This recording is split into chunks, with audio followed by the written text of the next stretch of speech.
As a tribute to working people everywhere, I wrote a song called Uncle Joe. And that song is now number 33 on the country main chart. I feel so blessed by that. So, was there any particular teacher or any particular class that you felt like made a huge difference for you? Well, there were bits and pieces along the way. One time we had John Ems, and he wrote a lot of great hit songs. The one that Trish Yearwood did, I'm trying to think. She's in Love with the Boy. He wrote that. Oh yeah.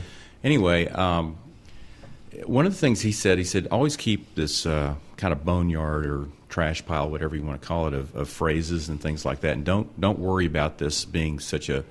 I was pretty rigid in the way that I approached things. Every song I thought I was going to write had to be a hit song, and he said, don't do that. Keep everything in. Just keep everything, all your ideas, because you may have a really good idea, but it's just not ready to germinate, and you can just pull from that boneyard, and it's a chaotic process. And as it turns out, that's really true. That's how it is for me. Of course, our songwriting association used to put on the Sonny Throckmorton Songwriter Festival. We did that for 4 years, and Sonny Throckmorton wrote 18 number one hits in country market in the 1980s and 90s. So we were blessed to have that influence, and just a number of other songwriters that we were around that would come and do seminars. It that helps you focus, and it helps you figure out what you're doing right, because everybody's doing something right, and everybody's doing something that can be improved. Mm-hmm. And that's no different for me now than it was then. That's kind of the human being experience. That's a human being experience. So you have to pay attention when people who are very successful are talking, because they do know what they're talking about. So I tried to pay attention as much as I could. Yes, learn from other people's successes as well as their mistakes. Right? That's right. And, it's interesting you should say that about the bone pile, because it reminds me that not too long ago I was going to a meeting, and I won't go into all the details about what it was, but I was looking for something to take to that meeting, a specific thing, couldn't find it. But I ran across the paperwork for a workshop I had created a number of years ago, which never actually happened. Mm-hmm. But I looked at that and I went, oh my God, this is perfect for this meeting. Yeah. This is better than what I put together. As it is. It's perfect. And so I took that, and it was just, so that's really good advice, just sometimes things are created before they're actually ready to come out into the world. Yes, I think that's true. I had a song on my first CD called "Cruel and Usual Punishment." I had the line, and that's I had that great line. I had that line for 5 years, and then I wrote a song around it. So that's just an example of how that can work. Mm-hmm. I take it that was about a not so good relationship. I'm just guessing here. Yeah, it's pretty funny. My wife one time stood up and said, I just want you. I was getting ready to play this song. I think it was in a songwriting round on one of Ken Gaines' things at Anderson Fair. Or after I played it, she said, I just want all of you to know that we've been happily married for over 30 years. No matter what he sings. No matter what he sings. Yeah, I knew that. But yeah, I mean, it's not a lovey-dovey song. No. But that's okay. They can't all be. They can't all be, there's too many. You got to hit all the emotions sooner or later, don't you think? I think so. Keep a balance. That's right. Okay. So if we were to put you in a genre, it would be folk? Well, it's kind of folk / Americana with a little bit of country thrown into it, probably is the best description. But, probably, in analyzing what I do, I guess, even though there's sort of this Americana theme flowing through, it's probably folk would be the key. Okay. And when we think about folk music, and you said it earlier, your songs all have a story, which is not true of all songs. They have a message sometimes, but not really a story. But when we get into more folk type music, that's kind of the common denominator. Is that the songs do have a story, right? And one of the reasons I love folk music, actually. Well, and thank you. And you said also that. And I think this is so true of music today that makes it so exciting, is there's a lot of bleeding over between genres.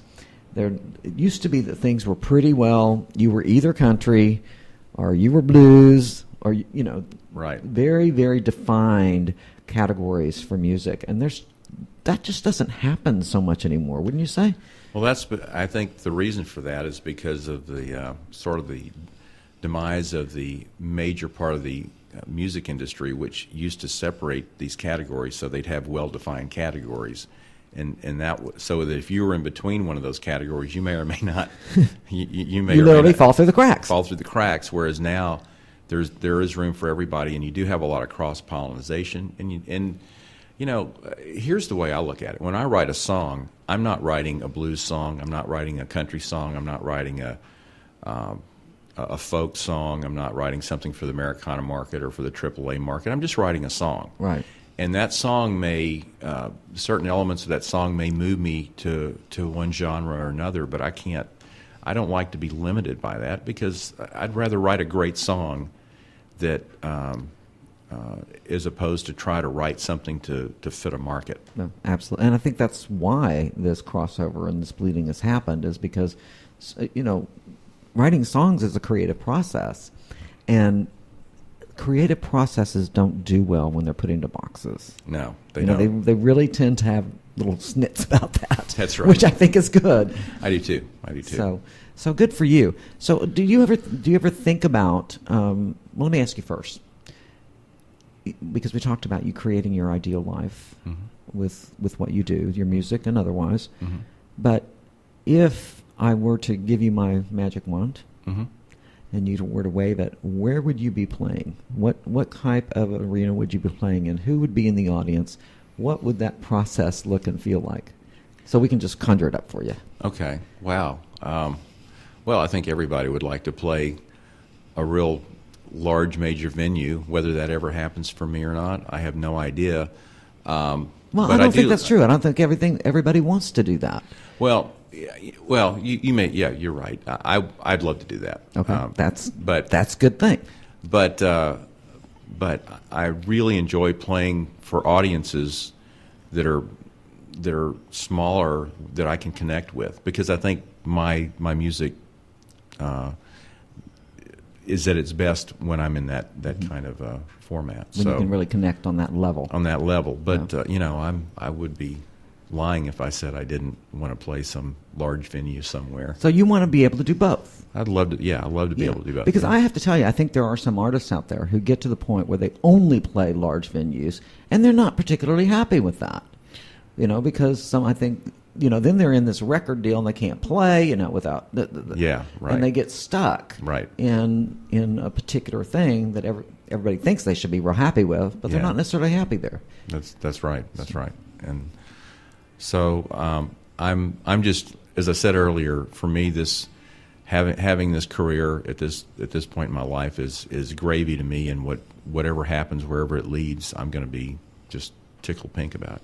So I just have to ask this question. I was going to ask it earlier, but I wanted to get the venue thing first. Mm-hmm. Do you see yourself ever teaching other people to write songs? Well, I do. I mean, I think I do work with people and give them tips about this or that or the other, and I'm always happy to work in that realm. Connie Mims does a great job of that, working with people and through the NSAI, and I, whenever anybody asks me, and I'm starting to do some co-writing now, and that's great, and yeah, I'd be always glad to talk to people about how the process works for me. Awesome. So who are you co-writing with? Well, I've co-written with Connie Mims. I have a few people that I'm beginning to co-write. They'll remain nameless right now. Oh, okay. Yeah. It ain't done yet. No, okay. No, things are not done yet, but we're getting started. So, okay. Well, I think that would be a great process. The co-creation process of in anything creative. If you find the right person to co-create with, because everybody brings their own strengths and weaknesses to whatever table there is. Right. So if you find people that really gee and haw, yeah, with the strengths and the weaknesses, I think things can go to a whole nother level. Right. Well, I remember I had these tapes years ago by Napoleon Hill, Think and Grow Rich, and he talked about the Mastermind Alliance, which is a real key thing. We can't all know everything, but when you get several, and and the older I get, the more you know that, the more I realize I really don't know much. But I accept that with grace. But that whole Mastermind Alliance concept is a real key thing, and that's a key thing about songwriting now. Of course, Nashville makes total use of that. But in working with other people that have, you leave your egos at the door, and anytime I write with somebody, if I have an idea and we go in and they don't like any of that idea, I'm perfectly fine with that. Mm-hmm. Because if that idea leads us to something really good, who cares? Yeah, or that my idea may come back around. It may 3 come months back later around, or whatever, and you may be able to use it in something else. Right. But if it brings you and spurs you to think of something that turns out to be really good, well, how can you fault that? I mean, that's Exactly. a great thing. And I think another benefit that a lot of people might not think of is sometimes we get, they talk about hooks in music, Mm-hmm. but sometimes we can get, even in any creative process, sometimes we can get hooked on something that maybe really isn't the right way to go. So if somebody else can come in and say, you know what, let's set this aside Yeah. and look at some other things, and then, if it's important, it'll come back. Right. That's the way I used to clean off my desk. Just throw everything in the trash. If it's really important, it'll come back. Well, I have a lot of songs, for instance, that I didn't that I never really played, or I kind of finished, but then I noticed, I said, oh, I took that line out of that song and used it in something else. So I mean, it's kind of that boneyard thing, but Right. also that's another example of how something that done before can inspire something later. And to me, that's just really powerful, whether you're co-writing or not. But the co-writing thing, I think I'm really looking forward to doing a lot more of that. Well, one thing I want to do real quick, because sometimes I get lost in the chat Okay. and forget the business thing. So how do people get your CDs if they want it? Well, my CDs are available. Actually, they're distributed by Burnside Distribution Corporation. They distribute for our label. And they're available online. They're available through mytexasmusic.com, and I would encourage you to go there and order one.